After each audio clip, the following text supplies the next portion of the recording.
I really liked songwriting just to begin with and wanted to try my hand at that. So just like, I'm gonna learn how to play guitar, see where this goes.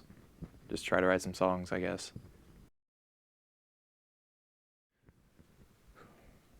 My first guitar that I bought myself was just like crappy Telecaster that I found at a pawn shop for 90 bucks. I actually traded it this morning for a couple pedals.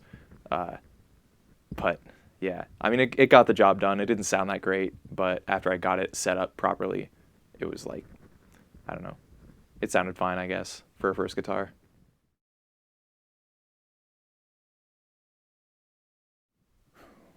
It would have been something by the Bouncing Souls. I don't remember exactly where I started. Maybe Chunk Song by the Bouncing Souls. I just, I really liked them, and I wanted to learn how to play fast, and I only really knew how to play power chords and a couple real chords. So I just sat down with one of their albums and just went for it. Main guitar that I use right now is Les Paul, and I really like the dark sound that I can get from it. The humbuckers are really powerful, and it's got a nice full-bodied tone that sounds good on the songs that I've been playing. Guitars. Yeah, I use a Silvertone 1449 occasionally. I was touring with that one before, but it kind of fell apart a little bit, and it's an old guitar, so it was like, this should probably get retired. Um, I'm gonna start playing shows with it again pretty soon, I think.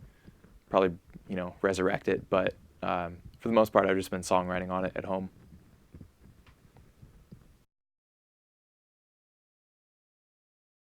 That's a good question.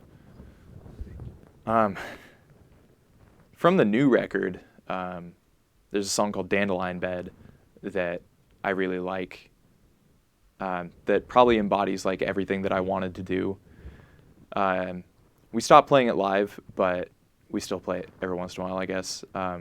It's just, I don't know, it's got kind of reverby, it riffs. I've always really liked, people that riff hard. I mean, I love Tony Iommi, obviously, and I don't play like him, but, you know, I look up to him when I think about, writing riffs. So,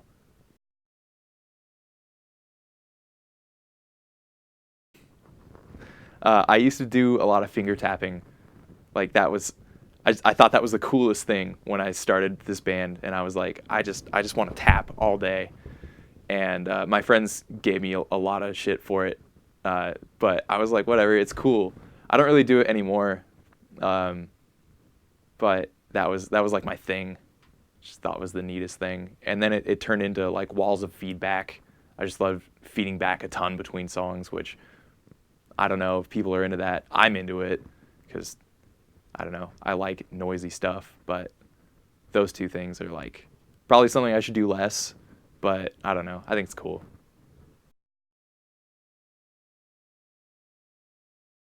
I think I got to that point when I started playing on Sun Gear. Like I got my first Sun amp and was like, wow, this has a lot of clarity to it. This sounds really good. And then, I got actual good transparent drive pedals and put those in front of it and was like, oh, you can actually understand every note I'm playing, but it still sounds dirty. That's exactly what I was looking for. There we go. I guess at that point I was like, this is what this needs to sound like.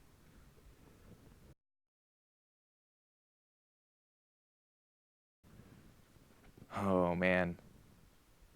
I'd like to say that maybe my picture would hang up next to maybe Matt Talbot from Hum.